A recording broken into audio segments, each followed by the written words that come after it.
Growing up, it was like living in two different worlds under the same roof. My sister, Emma, was the star, shining bright with every step she took. Me? I was Lily, the other daughter, blending into the background so well you'd forget I was there. Emma, darling, how was school today? Mom would coo the moment Emma stepped through the door, her eyes sparkling with genuine interest. Killed it, as usual, Emma would reply, tossing her bag down with a confidence I could never muster. Got an A on the math test, and Mr. Jenkins said I'm a shoo-in for the lead in the school play. That's my girl. Dad would chime in, his pride swelling like a balloon ready to pop. Nothing but the best for my princess. I'd usually hover in the doorway, half hoping someone would ask about my day. But it was like I was invisible, a ghost in my own home. Hey, I'd mutter, more to myself than anyone else, knowing well enough not to expect much of a response. Mom would occasionally throw my way, her attention never veering from Emma's glowing reports. Dinner times were no different. Conversations danced around Emma's achievements, future college plans, and dreams that seemed as reachable for her as the stars. I'd pick at my food, throwing in a comment here and there, only to be drowned out by the next exciting chapter of Emma's life. It wasn't like I didn't have my moments. I did well at school, not that anyone noticed. But it was Emma who had the spotlight, while I lingered in the shadows, applause echoing over to where I stood, silent and unseen.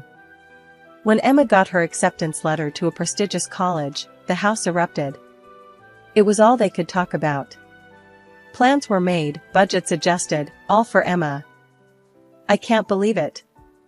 We need to start planning right away. There's so much to do.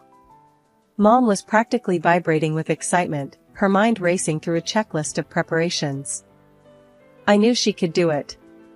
We'll support you every step of the way, Emma. Whatever you need, Dad declared, his chest puffed out with pride. Sitting at the edge of the living room, I couldn't help but wonder about my own future. High school was almost over for me too, but there were no college brochures with my name on them, no discussions about my dreams or aspirations. One evening, I gathered my courage, deciding to broach the subject. Hey, have you guys thought about what happens next for me? College, maybe? The room went quiet, the kind of silence that's heavy, loaded. Mom and Dad exchanged glances, a silent conversation passing between them before Mom finally spoke. Lily, you know we're stretched thin with Emma's college fund. Maybe you could take a gap year, find a job, save up some? Yeah, sis, college isn't for everyone, Emma added, her voice dripping with a condescension she probably didn't even realize. Besides, you're not exactly Ivy League material, are you? The word stung, a slap to my already bruised ego. But I swallowed the hurt, nodding as if I understood, as if it made all the sense in the world. Right, of course, I mumbled, my dreams deflating like a balloon pricked with a needle. I'll figure something out. Leaving home wasn't just a choice, it felt like my only shot at proving I wasn't just the leftover daughter. So, I packed up my life into a couple of bags and moved into a cramped apartment with two girls I barely knew. The place was a far cry from comfortable, but it was a start. To keep the roof over my head and chase the college dream, I landed myself not one, but two jobs. My days began before sunrise and ended long after the moon had risen, each day blurring into the next in a relentless cycle of work and exhaustion. Yo, Lily, you sure you can handle both gigs? You're running yourself ragged, Jenna, one of my roommates, pointed out one evening as I collapsed onto our second-hand couch. Got no choice, do I? I shot back, trying to massage the day's toil out of my shoulders. It's this, or kiss college goodbye. You're one tough cookie, I'll give you that. Sarah, the other roommate, chimed in, tossing me a sympathetic look. Just don't burn out, alright? We kinda like having you around. Their concern was a balm to the raw edges of my determination. I'll be fine. Just gotta keep at it, I replied, though deep down, the relentless pace was starting to take its toll. And then, as if life decided I hadn't had enough kicks, it threw me a curveball that would knock me flat on my back, literally. I got sick, the kind of sick that laughs in the face of your plans and drains your bank account without a second thought. My savings, every penny I had scrimped and saved for college, vanished like smoke, eaten up by medical bills that my joke of an insurance wouldn't cover. I remember sitting in that cold, sterile hospital room, the numbers on the bill making my head spin. This can't be right, I muttered to myself, hoping it was all just a big mistake. But no, the numbers didn't lie. And neither did the empty pit in my stomach when I realized all the money I'd saved for college was about to be swallowed whole by this disaster. I was out of the hospital, but not out of the woods. No job, no savings, and a body still too weak to even think about working the way I used to. Desperation led me to the one place I vowed I wouldn't go back to, home. Mom, Dad, I need a place to stay, just for a little while. Until I get back on my feet, I said, standing at the doorstep, feeling smaller than ever. The door was barely open a crack, my parents' faces peeking out, their expressions tight.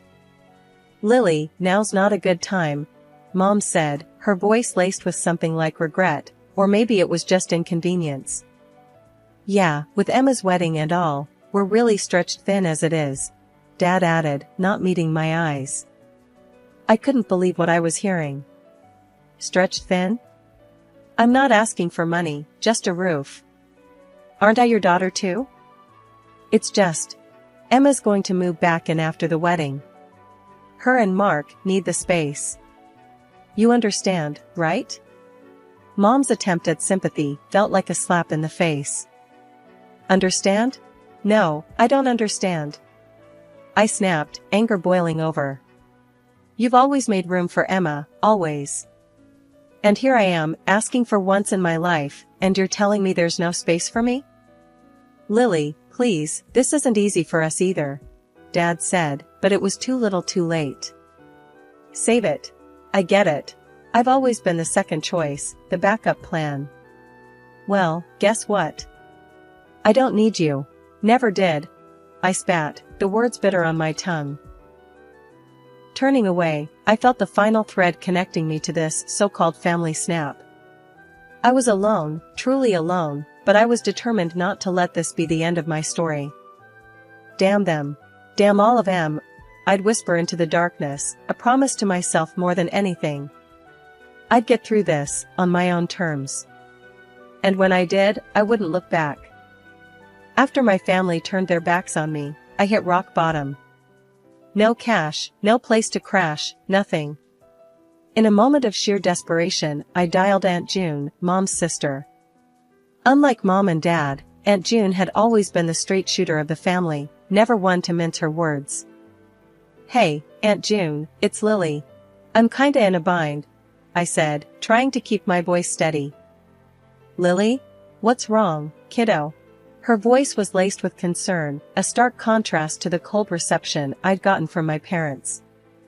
I spilled everything, from the illness that drained my savings to being turned away by my own folks. There was a heavy pause on the line before she finally spoke up. Pack your bags. You're staying with me, she said, no room for argument in her tone. I couldn't believe it. Relief washed over me in an instant. Thank you, Aunt June. I don't know what to say. Don't say anything. Just get here, she replied, and that was that. Staying with Aunt June was like breathing fresh air after being underwater for too long. Her home was modest but warm, filled with the kind of love and acceptance I'd craved for years.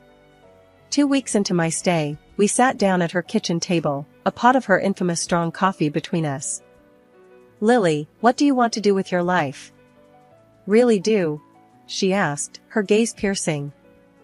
I hesitated, not used to being asked about my dreams. I've always wanted to be a lawyer, I admitted, almost whispering. Aunt June leaned back, considering my words. A lawyer, huh? That's no easy path. You willing to work for it? More than anything, I replied, feeling a spark of hope ignite within me. All right then. I'll support you, pay for your college. But I've got one condition, she said, her tone serious. Anything, I said, eager. You study hard.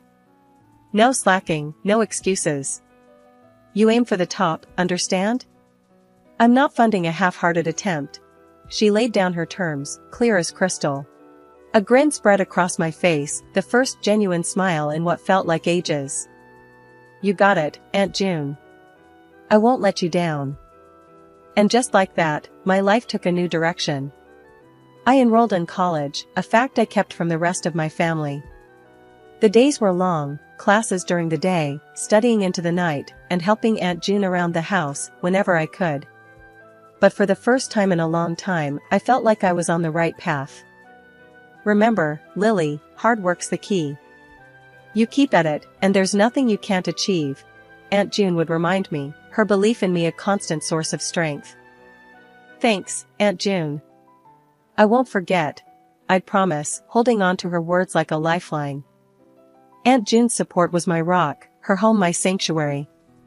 And as I buried myself in my studies, I knew I was building a future where I stood tall, no longer overshadowed or forgotten. A future where I'd make not just Aunt June, but myself proud. Life at college was a mix of hitting the books hard and the occasional release at parties with my classmates. I was pulling double duty, ASL in my studies, and working as a lawyer's assistant. The job didn't make me rich, but it paid enough to cover my needs.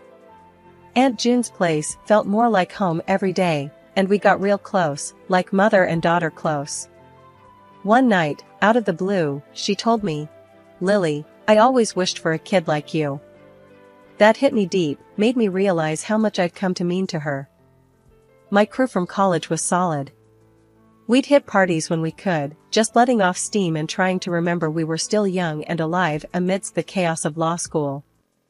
But one night, I got home way later than I planned. Aunt June was up, sitting in the dim light of the living room, looking like she had the weight of the world on her shoulders. As I stumbled in, trying to be quiet but failing miserably, she looked up, her face stern but worried.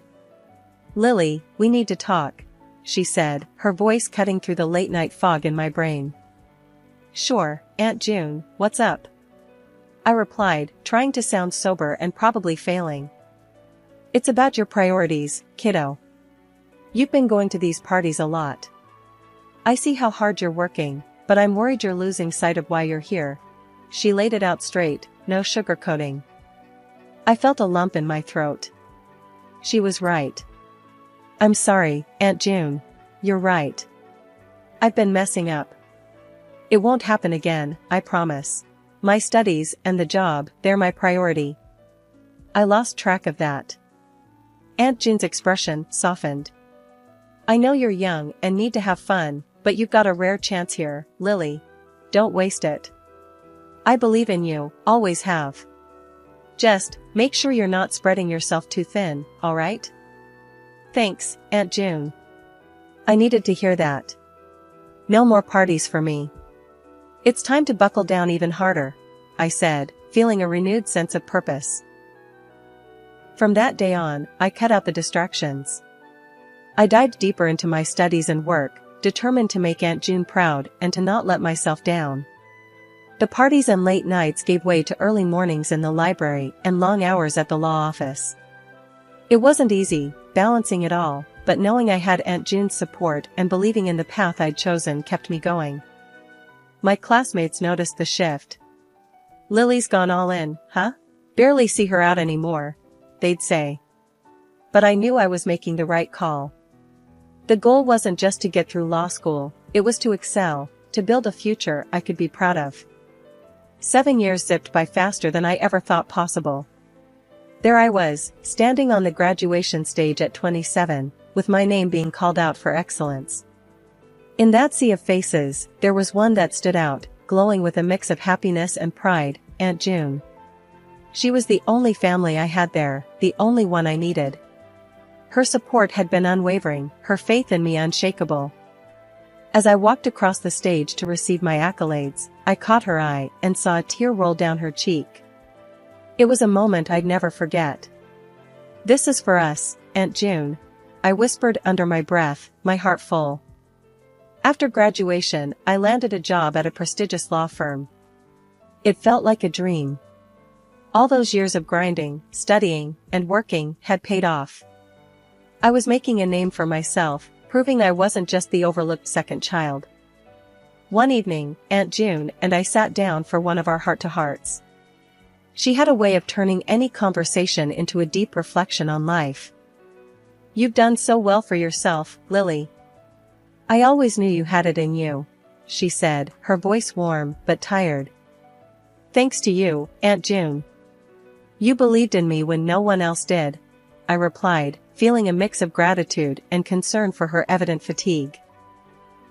That's when she dropped the news about Emma. "Your sister, well, she didn't finish college. Got pregnant and married her classmate. They're living with your folks now, all cozy with their 3 kids. I hope they're happy," was all I could muster, but inside, I couldn't help but wonder about the what-ifs. Our conversation was cut short when Aunt June's illness became apparent. It came out of nowhere, hitting us like a freight train. Before I knew it, she was gone. The woman who had been my rock, my family, left me in a world that suddenly seemed too big and too empty. In her will, Aunt June left me her house. It was a beautiful gesture, but it paled in comparison to the loss of her presence. I moved in, surrounded by memories of our time together, each room a testament to her love and belief in me. Alone in that house, I realized how much Aunt June had shaped my life. She had given me more than a roof over my head, she had given me the strength to chase my dreams, to rise from the ashes of my past. Several months after Aunt June's passing, life threw me another curveball. My family, who hadn't bothered with me in years, suddenly decided to show up on my doorstep. The reason? The inheritance Aunt June left me. The moment they walked in, Emma started eyeing the place like a hawk scoping out its next meal, talking about moving in with her husband and kids as if I wasn't even there. "This kitchen's perfect for the kids' breakfast. And look at that backyard. They'll love it," Emma said, parading around like she owned the place. Stunned by her nerve, I tried to interject. "Hold on. This is my house. You can't just decide to move in." That's when my parents chimed in, echoing Emma's sentiment, with a logic that was lost on me. "Lily, you're all by yourself here. Emma needs the space more than you do. It's only fair," my mom argued, as if fairness had ever been a priority in our family. The gall of their request hit me like a punch to the gut. Memories of being turned away when I was at my lowest flooded back. "Fair? You call this fair?" I shot back, my voice rising. "Where was this family fairness when I was sick and needed a place to stay? You turned me away, remember? And now you want my house?" They brushed off my words like they were nothing, continuing their tour of the house as if I hadn't spoken. Emma and her husband whispered to each other about where they'd place their furniture, while my parents debated which rooms would be best for the kids. I couldn't believe the audacity. "You're not listening to me. This house is mine, left to me by Aunt June, not you. You made it clear years ago, we're hardly family when you shut me out. You can't just waltz back into my life and demand I hand over everything." But it was like talking to a wall. Their arrogance was impenetrable, their entitlement to my life's refuge, baffling. "Look at this room, it'll be perfect for the baby," Emma said, blatantly ignoring my protests. That was the last straw. "Enough. Get out of my house. Now," I demanded, my patience completely shattered. They hesitated, taken aback by my firm stance. Finally, my dad muttered, "Let's go," herding Emma and her family out the door, but not without parting shots of calling me selfish and greedy. As I slammed the door behind them, a mix of relief and anger washed over me. The audacity of their visit was astounding. But in that moment, I also felt a deep sense of pride. Aunt June's house was a symbol of the strength and independence I had fought so hard to achieve. I wasn't about to let anyone take that away from me, family or not. After a long day filled with back-to-back cases at the law firm, I was looking forward to the quiet comfort of my home. However, as I approached the front door, my key refused to turn in the lock. Confusion turned to disbelief when I realized the locks had been changed. Knocking hard, I barely had time to process the situation when the door swung open. There stood my sister, Emma, flanked by her husband and their children, an air of defiance about her. "We've decided to move in.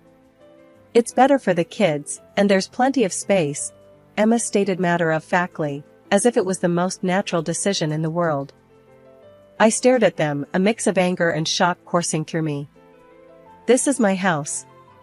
You can't just decide to move in and change the locks without my permission. I'll call the police if I have to." Emma scoffed, her husband smirking by her side. "Go ahead. They won't do anything. We're family." But I wasn't bluffing. I dialed the police, my fingers trembling with a cocktail of emotions. Before long, my parents arrived, turning the situation into a full-blown family confrontation. Voices rose, tensions flared, and amidst the chaos, Emma's husband made a veiled threat towards me. I didn't hesitate. I pulled out my phone and started recording, capturing his words and the ensuing uproar. He lunged for my phone, but I dodged, holding my ground. The arrival of the police cut through the noise. I explained the situation, showing them the deed to the house in my name and the video of the threats made against me. My mother, tears streaming down her face, tried to appeal to the officers. "Please, she's our daughter. This is just a misunderstanding among family." But I stood firm, the weight of my aunt's legacy and my own hard-won independence anchoring me. They broke into my home and tried to force me out. That's not a misunderstanding. It's a crime. The officers nodded, their presence bringing a semblance of order to the chaos. After a tense discussion, it was clear the law was on my side. My family, realizing the seriousness of their actions, reluctantly left my property. The moment they were gone, I exhaled a breath I didn't realize I'd been holding. The police advised me to change the locks again and consider a restraining order if the harassment continued. I called a locksmith immediately, ensuring this breach of my sanctuary would never happen again. After all that drama with my family trying to barge into my life and take over my house, things got pretty loud for a while. My sister, Emma, went around telling everyone who'd listen about how I'd supposedly turned cold and heartless. She even took to social media, posting pictures of her kids with these sappy captions about wanting a big house to live in. Trying to make me out to be the villain in her little sob story. But you know what? I couldn't care less. I saw those posts, sure. Scrolled right past them. I was done playing their games, letting them make me feel small. I cut off communication with them entirely. It was like shedding a weight I didn't even know I was carrying. Then, in the middle of sorting out my life and figuring out my next steps, I met someone. His name's Mike, and he's about as straightforward and genuine as they come. We bumped into each other at a local coffee shop, of all places. I was trying to balance my laptop and a cup of too hot coffee, and he just swooped in, saving the day before I made a complete mess. "Whoa, careful there," he laughed, steadying my laptop with one hand while helping me sit down with the other. "Thanks," I said, feeling a bit flustered but grateful. I'm usually not this clumsy. "I don't know, seems like you were about to give that laptop a coffee bath." "I'm Mike, by the way." He introduced himself with an easy smile. "I'm Lily," I replied, and something about the way he looked at me made me feel like maybe, just maybe, things were starting to look up. Mike and I hit it off pretty quickly. He had this way of making me laugh, really laugh, in a way I hadn't in a long time. Before I knew it, we were seeing each other almost every day. He'd come over, and we'd talk about everything and nothing until the early hours of the morning. It was easy, comfortable, and exactly what I needed. It wasn't long after that Mike moved in. It felt right, like he was meant to be there all along. Together, we turned my house into a home, filled with love, laughter, and an unspoken understanding that no matter what came our way, we'd face it together. And to anyone who's still listening to Emma's stories and feeling sorry for her, well, they don't know the half of it. I've learned that some battles aren't worth fighting, and the only approval I need is my own. This is my life, my new beginning, and I wouldn't have it any other way.